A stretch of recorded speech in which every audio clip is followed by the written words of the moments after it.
নমস্কার সবাইকে, মুড়ি ব্লগে আপনাদের অনেক অনেক স্বাগত জানাই। আজকে আমি আরেকটা নতুন রেসিপি নিয়ে এসেছি। আজ আমি বানাবো আটার গুলগুলা। তার জন্য নিয়ে নিয়েছি 1 কাপ আটা, তার অর্ধেক নিয়েছি সুজি, আর নিয়েছি কিছু কাজু কিশমিশ, শুকনো নারকেল, ওগুলোকে কুচি কুচি করে কেটে নিয়েছি। আর নিয়েছি গুড়।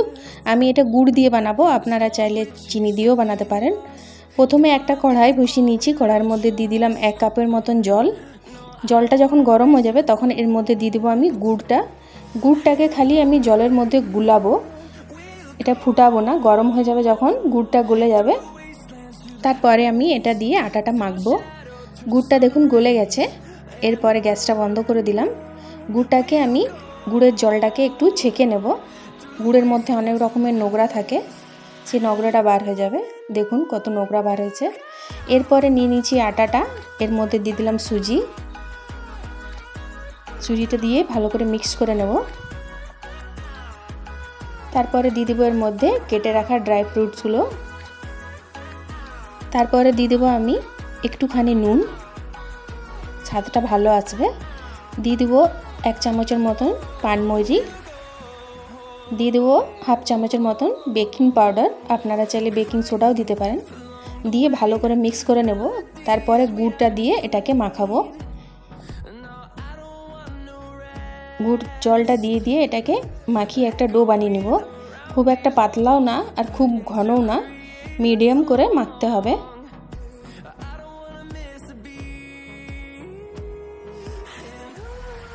দেখুন মেখে নিয়েছি।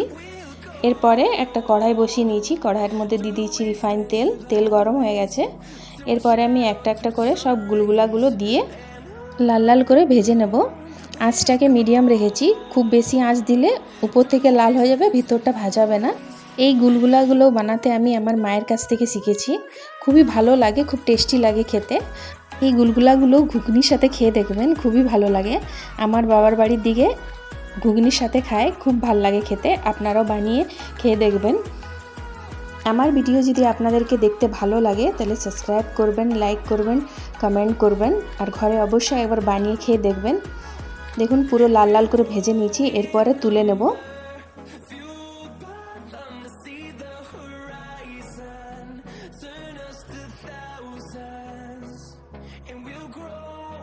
বাচ্চাদের টিফিনও বানিয়ে দিতে পারেন।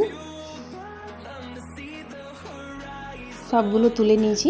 দেখুন কত সুন্দর লাগছে দেখতে। ঘুগনির সাথে খেতে খুবই ভালো লাগে। একবার আপনারাও ঘরে বানিয়ে দেখবেন। ভিডিওটা তাহলে এখানেই শেষ করছি। সবাই ভালো থাকবেন, সুস্থ থাকবেন, সাবধানে থাকবেন।